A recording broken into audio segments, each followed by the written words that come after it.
Here's what we know right now. 11 days after Hurricane Maria struck, a shortage of truck drivers and diesel fuel is keeping relief supplies bottled up at the port of San Juan. FEMA says just 5% of the island's electrical grid has been restored. And the governor of Puerto Rico says 714 out of 1,100 gas stations are now operating. And President Trump plans to visit Puerto Rico this coming Tuesday. And Puerto Rico definitely took the hardest hit, but Hurricane Maria also left the U.S. Virgin Islands in shambles. Devin Robinson rode out Irma on St. Thomas. He's a Virgin Islands native who now lives in Atlanta. Devin, good morning, and thanks for joining us. Good morning. Thanks for having me on. Well, let's go back to the overnight hours when you were there during Irma on St. Thomas. Tell us about your experience. Oh, man, it was nerve-wracking, terrifying. I mean, at some point you felt like there were tornadoes within the storm. You were hearing the screeching and the winds blowing, and actually looking out the window, I was watching the waters rise. I was seeing cars get engulfed by the floodwaters and roofs being taken. I was staying in a hotel, with a bunch of other tourists. And by the time we were able to get out in the morning, we were just trapped. I mean, trees were down, mudslides. We couldn't get out of the hotels, no power, no food, no running water. And at that point, we just started scrambling, trying to figure out a way to get off of the island. It was a very, very treacherous experience, especially to do that and experience that on your own.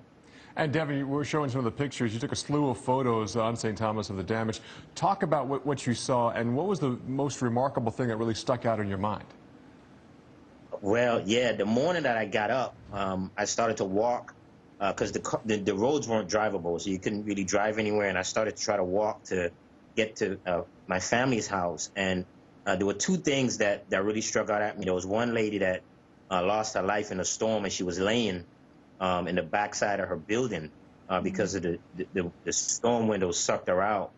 And the emergency medical system, they couldn't come get her. She was laying there for hours. So people walking by, they put sheets on her to cover her up. That was something that really struck a chord. And in addition to that, while I was walking, seeing the families displaced, I remember very vividly there was a female, seems to be a mother of 5 young children. I mean, one was as young as maybe 8 months old. And they were just out in the streets, and she had like trash bags. Maybe she tried to salvage what she could.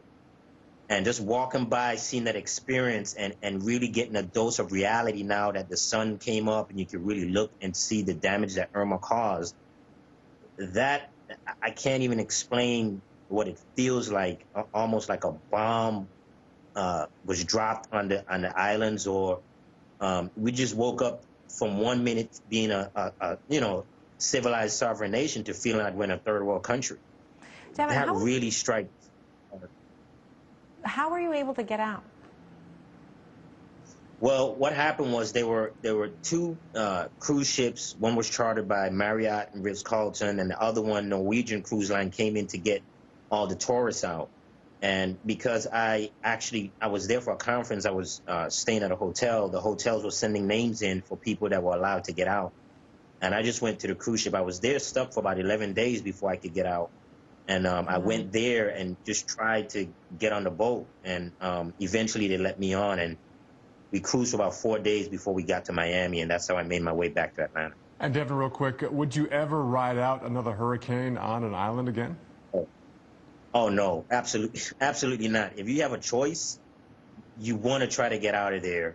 Because one of the things that really became a reality was, when you're on an island, you become trapped. I mean, if the ports are down, that's it. You can't get in a car and just drive to another state.